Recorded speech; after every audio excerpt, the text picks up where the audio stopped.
Hi, I'm Jonathan Block. In this video, I'm going to show you how to set up and use the Boss RE-202 Space Echo as a sound-on-sound looper with up to 6 seconds of delay.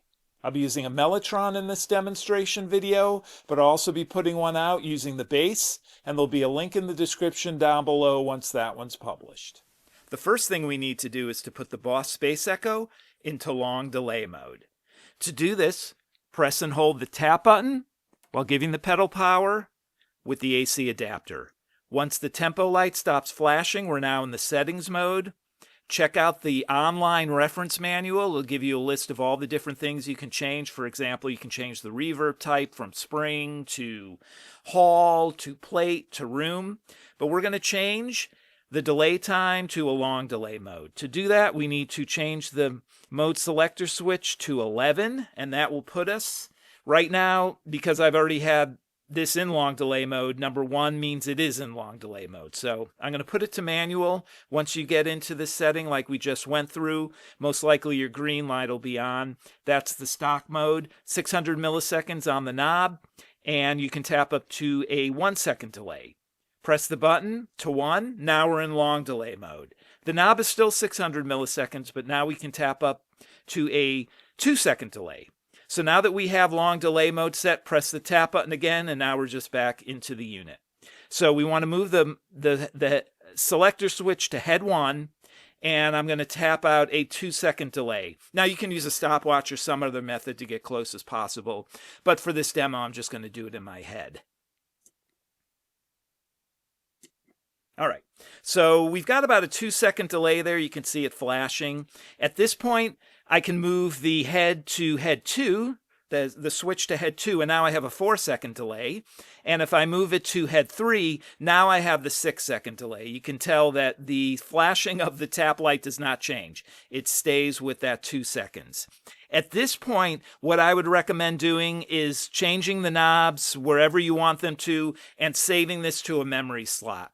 This way, once you've got that 2 second delay, or if you turn it to a 4 or 6 second, you never have to worry about it again. You don't have to tap again. You can change settings and save it into another memory slot.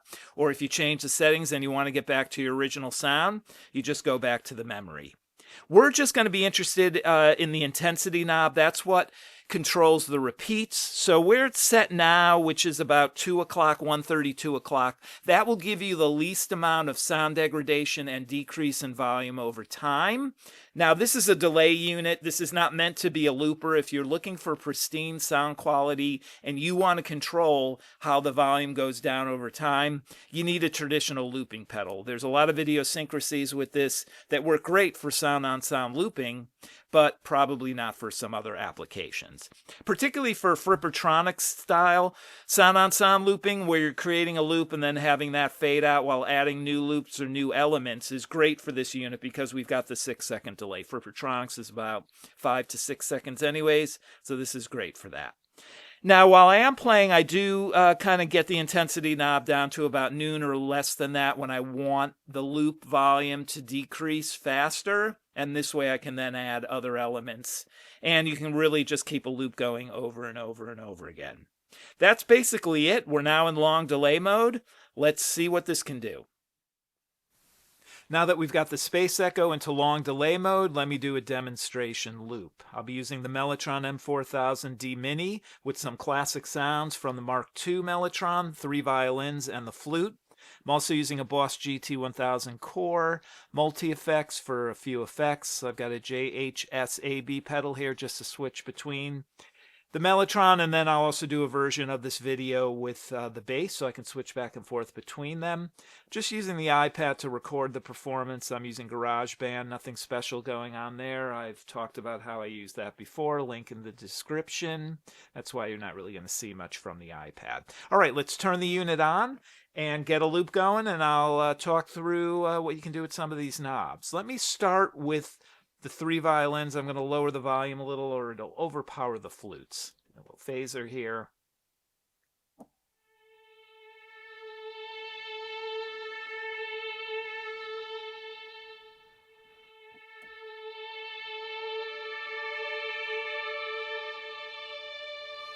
Let's turn that phaser off.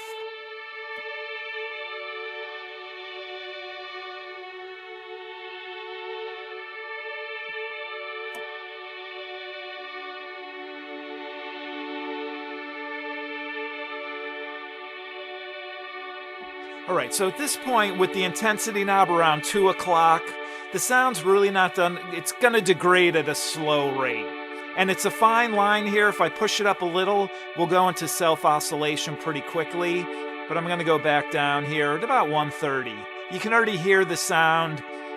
Really, the biggest change is the frequency. It kind of starts getting rid of the low end and the high end, and you get this more woody mid-range sound. And the volume will decrease as well. At this point, I can disengage the space echo from recording. It's still playing that loop, and if I change knobs here, it will change the loop. I'll go over to the violins here, crank up the volume a little, and let me just do a solo before I start adding to the loop.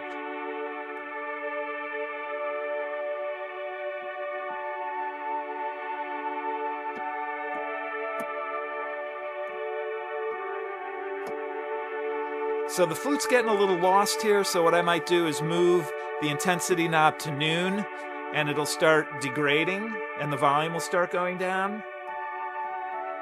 And you'll hear the flute get louder. Let me actually turn off the delay. You can hear it already.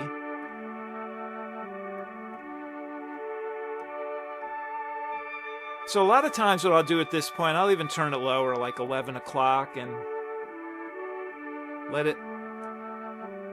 that volume lower a couple of passes. Then I'll turn it back up. So essentially we're freezing the degradation here. I'll turn that back on, and now we can add the flute to the loop. Use some effects.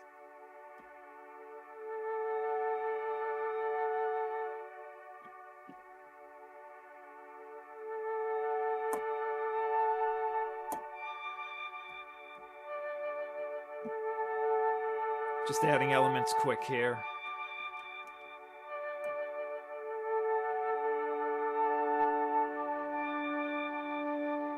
And now we can actually go back too, and let's add a few more of the violin sounds as well.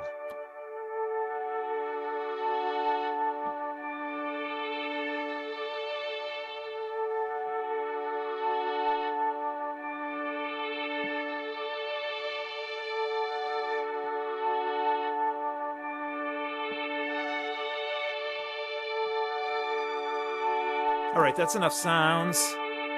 So that's at about 2 o'clock. The volume is actually slowly increasing. I'm going to turn that down a little. And then you can play with the knobs and it'll imprint onto the loop. So for instance, we can add some wow and flutter to this. Turn that back off. Now that will become part of the loop. Turn. You can also control the volume of the loop with the echo volume. So you can hear that wow and flutters added, some saturation. Let's turn that up, get some little overdrive there imprinted. Again, I can turn that off and do some soloing.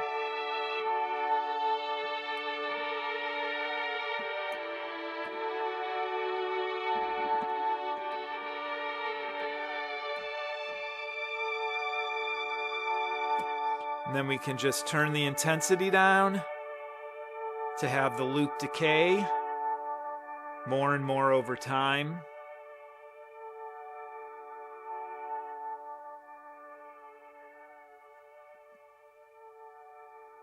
So there you have it. Once you have this set up in long delay mode, you really have a lot of different options. And to demonstrate some of that, let me do a jam. I'm just going to use these two sounds and just expand on what I was just doing.